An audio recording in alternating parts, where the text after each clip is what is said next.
Welcome back to Waterbox Thursday. I know, it's still kind of weird. It's Thursday. We are here.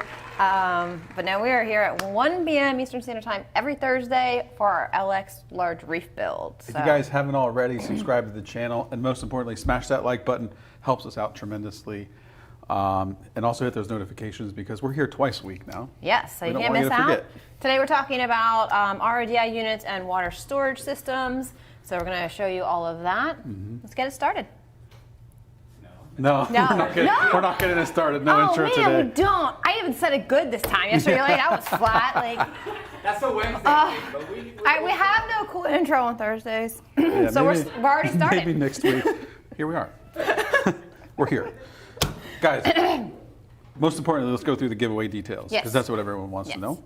So again, we're giving away a Reef LX 190.4 at the end of this build series, along with a number of things, $100 gift card during the episode. Every episode. And so if you want to figure out how to win that, you go to waterboxaquariums.com/huge. Huge. Because it is a huge giveaway. And do a number of things. You're going to fill out a little bit of your information, and then we have what we call social actions that you can perform, following us on Instagram, following Living Reef, subscribing to us on YouTube, referring your friends, purchasing apparel, but most importantly, the bonus entry codes that we're going to give you some point today. We're not going to tell you when that's going to happen, but we're going to give you a code that you can enter onto that giveaway that'll get you an extra 10 entries into, so you can do that every week. Join us every week and get that code and get more chances to win. So we're going to drop that code every week at a random point in the show. So you have to kind of just stay tuned. And then you'll be able to put that in for extra entries, getting some apparel, like all these different ways to get more entries into the giveaway. And then you get a chance every single week to get a $100 gift card. So you always have a chance to win. It's a great giveaway. Everyone loves the LX. Yes. That's what we're centering this whole build around. Every Thursday is basically like a step-by-step guide. If you got a large aquarium, we're going to walk you through the process of everything you need to do and get it filled. It is being filled by Living Reef Orlando for all the livestock and corals, so it's very exciting to partner with them. They're an amazing store we have here locally. You can also purchase from them online. So. Yep, and if you're looking to pick up a water box locally here in Orlando, you can head to their store. But also, check out their website too. You can just go to the entry form, click the link from there, you'll get an extra entry. Okay. Plus you can also learn about what they have to offer. Tons of nice stuff. Tons of nice corals that they can ship right to your home. So awesome. Pretty cool. So we kind of have to start this one with, we're centered around storage vats and stuff, but we kind of almost flooded the studio. Yeah. So we're not going to lie, we're not going to hide that information. When then moving our storage vats to the new studio, we did have some things happen. We're going to kind of show you that just to help you not do the same mistake that we had. You do not want to flood your home. So we're going to go over to our water vats and kind of show you what happened with that one. Yep. So here we go. It's a much longer walk in the studio than it was. As you can see, we're giving you a little highlight into the back area of the studio where we have, all of the, storage vats that we have, our storage rooms where we keep all of our fish stuff. Yeah. So here are our water vats, and these came over from the headquarters where we had our studio previously. And we're very careful. We took apart our plumbing, at the different unions so that basically each vat had its section here that it traveled with. And attempting to be very careful, but somewhere either a bump in the road or just it hit something, we did end up having a bulkhead actually crack on this vat. However, we did not know that. So we came over here, got these moved, everything plumbed back up, got the RO in place, and turned them on, and kind of just left because we needed water to start moving other aquariums over. And we came back in, I think the next day, and let's just say there wasn't water in here. It was everywhere else. So we did find, and basically from here, water was just pouring out as the RO was making it. And basically we had a mess on our hands. We did have to cut out the old bulkhead and re-plumb from bulkhead all the way through here. You can see, so we put in new parts here, but it's just one of those things that you had to be really careful. We did everything we thought right, so nothing was gonna crack or damage, and yet we still had a bulkhead break. Not a bad idea to order some extra bulkheads in advance. Yeah. and have them ready just in case something happens, because we then have to go order the bulkhead, have everything ready, and try and then fix it while getting water cleaned up, but still having to have water here and being made. So it was definitely a bit of a fun time. A little bit of a mess up on our part. But the reason that we tell you this is because we don't want this kind of thing to happen in your house, because it can happen. Always leak test your water systems, ahead of time. And also focus on redundancy if you can. Put a water. They have one of the things we are putting in here is a water alarm. You can get these wireless water alarms. So if water hits the floor, you even get like a notification on your cell phone or something like that. So just be prepared. This is 200 gallons of water that this holds. Something could go you bad. don't want that on your floor. So just again, redundancy, making sure there's no leaks, making sure you have shut-off valves on your, RODI system and all that good stuff. So Yeah, so today, yeah. it was not fun. So today we're actually going to show you how we set up the water vats and the RODI to get this kind of operation running, especially if you have a large tank. Yep. So we're going to head up back on over to the set. We got a video to show, right, Jess? Yes.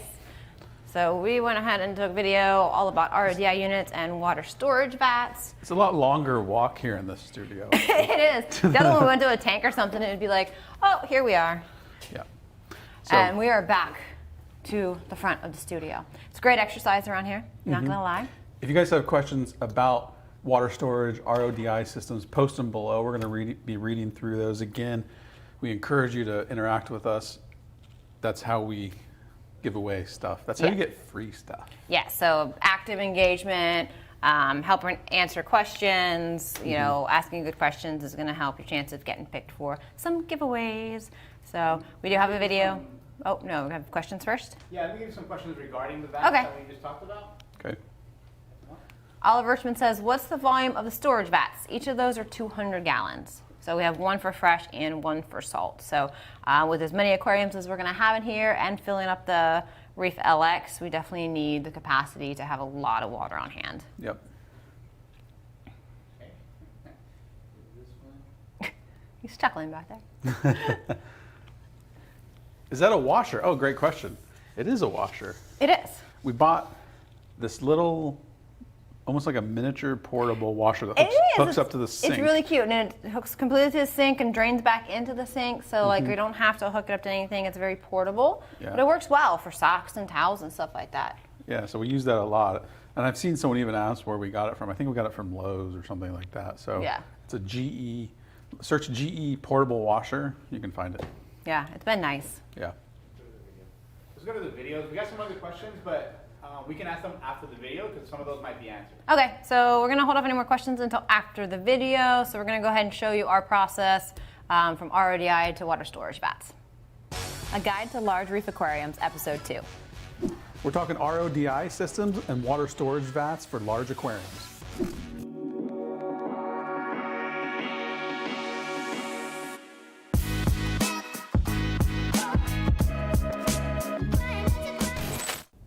RODI units, which is reverse osmosis deionized, is very important for a saltwater aquarium. I highly recommend them for any aquarium 60 gallons and larger, just because it's more cost effective than trying to get it from your local fish store or carry it in buckets.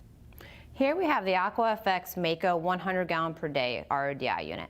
So what is an RODI unit is the biggest question most people have when they first get into a larger aquarium. So this is actually going to take your tap water and purify it down to a basic uncharged water molecule. For an RODI unit, the first thing is you're going to have your tap water coming into your unit over here. First cartridge that it's going to go through is a sediment cartridge. This is actually going to remove any larger particles in your tap water, any kind of sediments, larger chunks of stuff. It's going to clean out all of that. From here, it's going to go over to carbon block. This is a much larger unit. Usually you're going to have one sediment, one carbon. The carbon is going to take out impurities and also chlorines and things that are in your tap water. From the carbon, the water is then going to go up to the membrane. The membrane does most of the work of the unit. This is going to pull out almost all of the dissolved solids and other impurities in the water. This is actually going to take it to what we call total dissolved solids of usually 10 or less.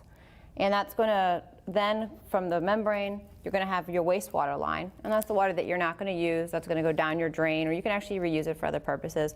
And then your good water from the membrane is going to come over to your DI cartridges. DI cartridges are going to finish the job. So the membrane is taking the dissolved solids down to say 10 or less, and then the DI resin is going to take that all the way down to 0. What comes out of the unit is a deionized or uncharged water molecule completely free of any impurities.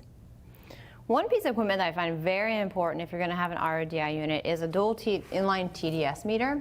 This is going to let you know if your cartridges are still performing correctly or if they need to be changed. This one here does come pre-installed with one of them attached to the membrane, which is going to measure the good water coming out of the membrane. This will let you know when it's time for this to be changed. The other one is not installed anywhere.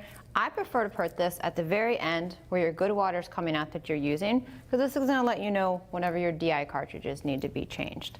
All you have to do is cut the line and insert that right in there.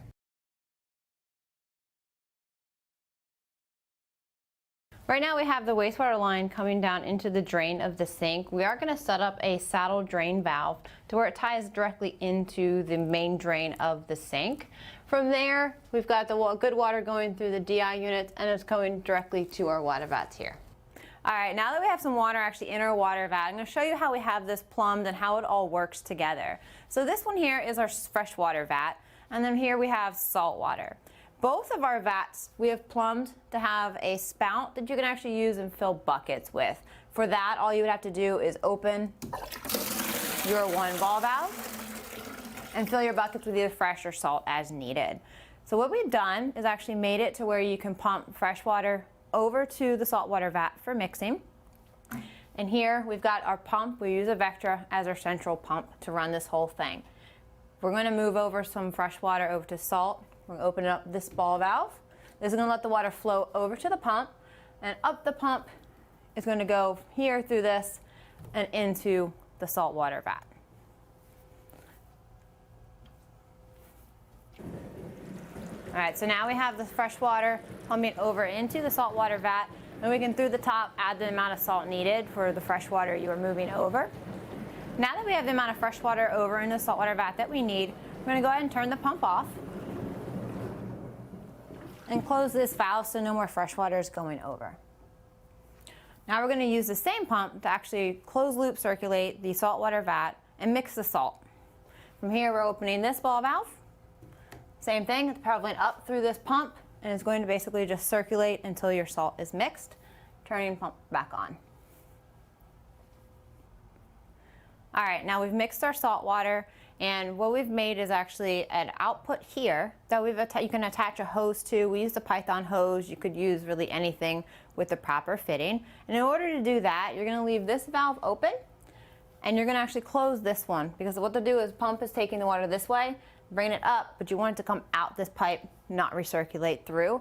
So we would close this, then you would open this with a hose attached and turn your pump on. So I can't stress enough how important it is to consider having a water storage system like this. It's going to make your life so much easier, especially when you're trying to keep a large reef aquarium.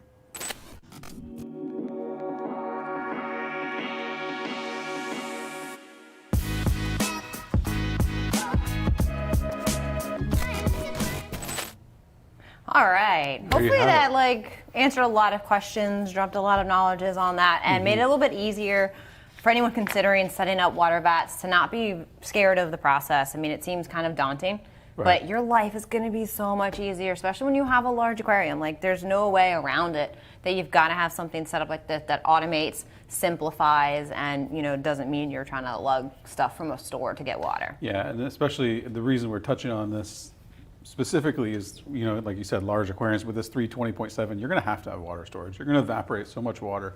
You're going to need so much water for water changes. You need a water storage system.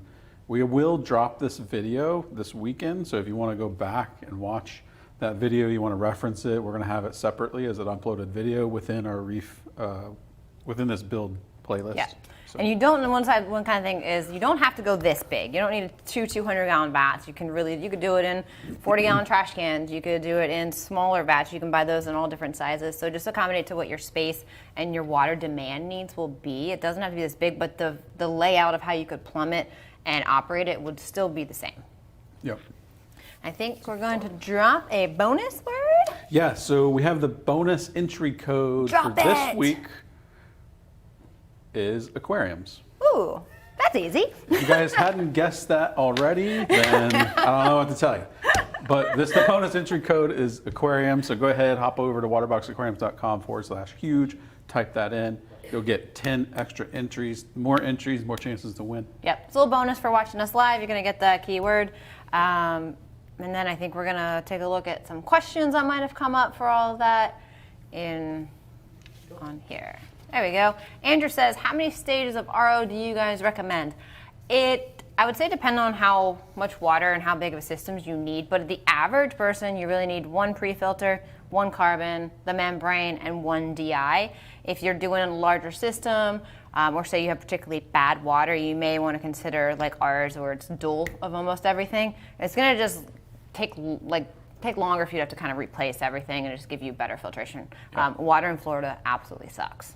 Yeah, like There's someone no way mentions a lot around of chloramines. Chloramines, I mean, your TDS is like 400. I know one place I lived, the TDS was like 360, 380, and your RO has to take that to 0, so it's a lot of work for it. One of the cool things about the AquaFX units is you did see we have those chloramine blocks, right? Mm-hmm. It has the NH... Chloramine busters. Yeah, chloramine busters. So what indicates that is they use those blue canisters.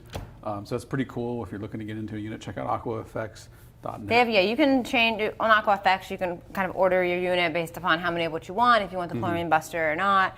The inline TDS meter, I think, is definitely a must.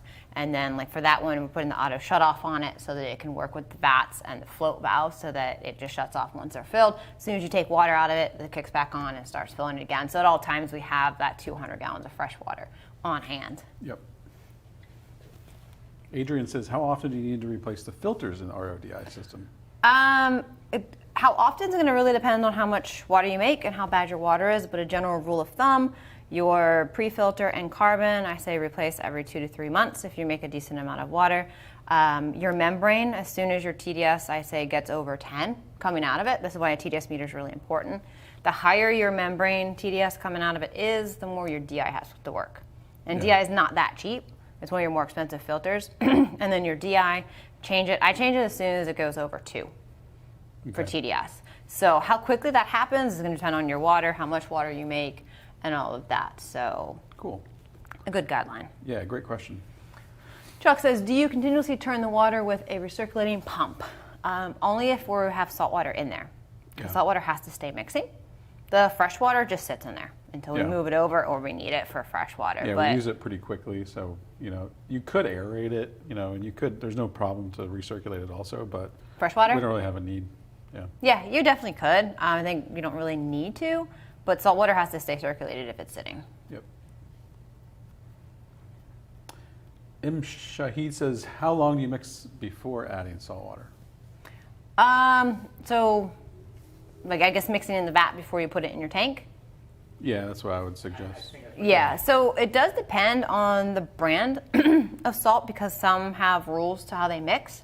Some don't mix over 24 hours, don't mix at too roughly for 12 hours. So we use Tropic Marin, that's what we use on all of our aquariums here. So, I usually try to let it mix for a good part of a day beforehand. It also lets you check your salinity multiple times. So that if you had some that didn't dissolve, you checked it and you're like, it looks good.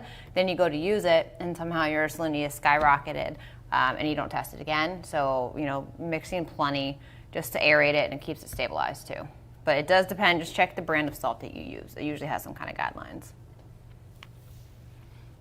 Dropping knowledges. If you guys want to, also, you guys could pick up your Dropping Knowledges shirts and get 20 additional entries into this Yes.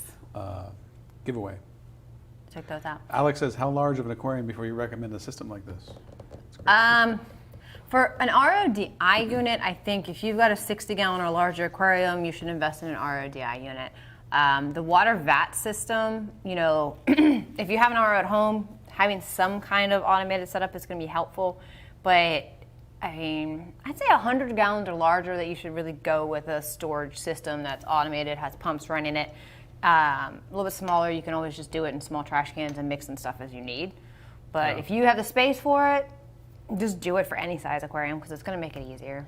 Yeah, and when she says the trash cans, if you guys have ever seen them, they have these, they're called brute trash cans. They come in like 30, 44 gallon. Yeah, they can get all of them like 20 something up to like 50 gallons, and you can drill them. Yeah, heavy duty, and also you can buy these wheels that attach to the bottom of them, so it's easy to move around if you need to. Yes, so that's a good way to do it without being something big like the storage. Drill a hole in it, put a float valve on it, and you have a more economical, more mobile solution than this over here. Yep. So, which we actually use at our headquarters now. Yes, once we took the vats. Yep. All right, one more. There we go. Oliver says, I'm thinking of getting an RODI unit, but I have well water. Which should I go with? And well water is generally better quality as far as cleanliness and to dissolve solids than tap water is, regular tap water. So a regular RO unit would be fine. I don't think you need to go overkill on the filters. You know, of course you can pre-test your well water, but just a standard RO and just make sure it's the DI, you should be fine. Well water is actually pretty decent comparative to our city tap water here. So, all right. Cool. Some good questions. My thing died. All right. Oh, lost your tablet. That's okay. Lost your tablet. So guys, we are giving away a $100 gift card here at the end of this episode. Again, if you want to enter into the main prize, head over to waterboxaquariums.com/huge. Yep, get all your entries in. Get all the details, not only on the giveaway, but on our partners involved in this series, as well as the listing of all of the episodes. Yep, definitely go check out AquaFX and the RODI units because that's what we use here. They have every option that's going to fit every different budget, so definitely check them out online. Yeah. All right, is it winter time? Is it winter Here we go, time? guys. All right, winner of the $100 gift card. And Drum roll! NC474, congratulations. Congratulations, my friend. Email winners@waterboxaquariums.com and they will get your information and get you hooked up there. So congrats. Remember, every single episode is a chance to win a $100 gift card and then more entries with our bonus words to the final giveaway of a Reef LX. You can't go wrong. Love it. Thank you guys so much for joining us today on this Thursday. Again, we're going to be here every week on Thursday at 1 p.m. Yes. And next week is episode 4, and we're going to talk about all the planning to get your large aquarium set up, equipment planning, electrical, all of that to start off on the right foot. Yep, talking about all the equipment involved. So we'll be here next Thursday at 1, and of course every Wednesday at 6 p.m. Eastern Standard Time. see you guys next week. See ya. Thank you all for watching. Make sure you smash that like button, subscribe to our channel, turn on those notifications, and for more information on this series, visit waterboxaquariums.com/huge. Tune in live every Thursday at 1 p.m. Eastern Standard Time to learn about how you can get more entries to our Reef LX 190.4 giveaway. Plus, we're giving away $100 gift cards every episode, but you have to be with us here live to win. Thanks for watching. See you next week.